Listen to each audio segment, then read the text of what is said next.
And today, I'd like to introduce some of the mineral color. This one is stone blue.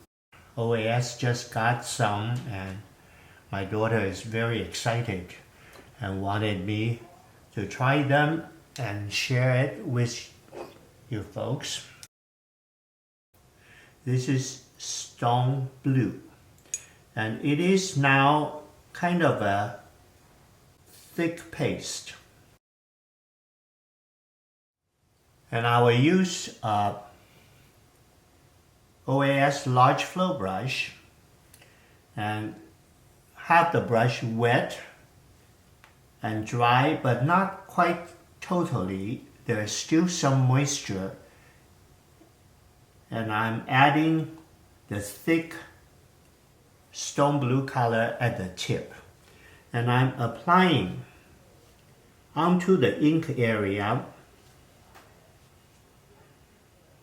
where the dark concentrate. And a lot of times I'll wait until the ink dries up, but right now it's not still totally dry, but I can't wait.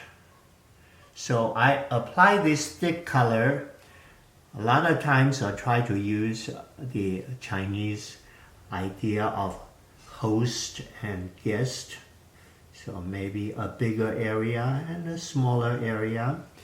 And I have the concentrated color on top. And then I'm going to have the brush dried.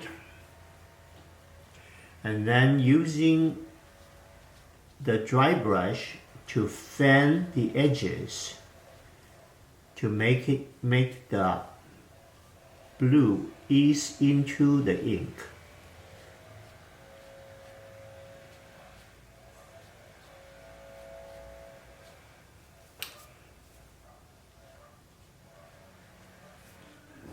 And now how about some stone green? I'll use again the large flow brush, wet and dry, and touching the tip with this stone green and adding touch of the green in some ink area and some of the green area on top of the green area.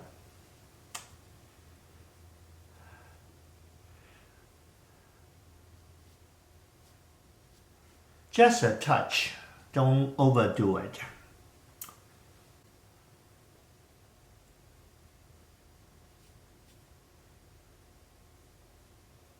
So thick color apply to just one center area and then dry the brush and fanning it out until it is seamlessly into the ink. And you can occasionally add additional concentrated color to accent certain part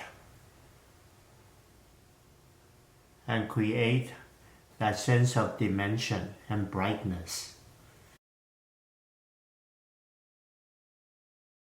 Traditionally, the stone green, stone blue, and all these mineral colors, they come in powder form.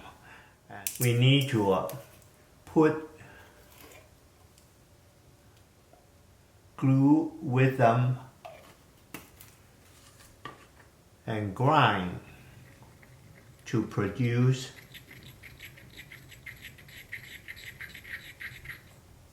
the color to use. But now they come pre-mixed and in a jar, so it is so easy to use to add dimension to our landscapes and some fine line flowers.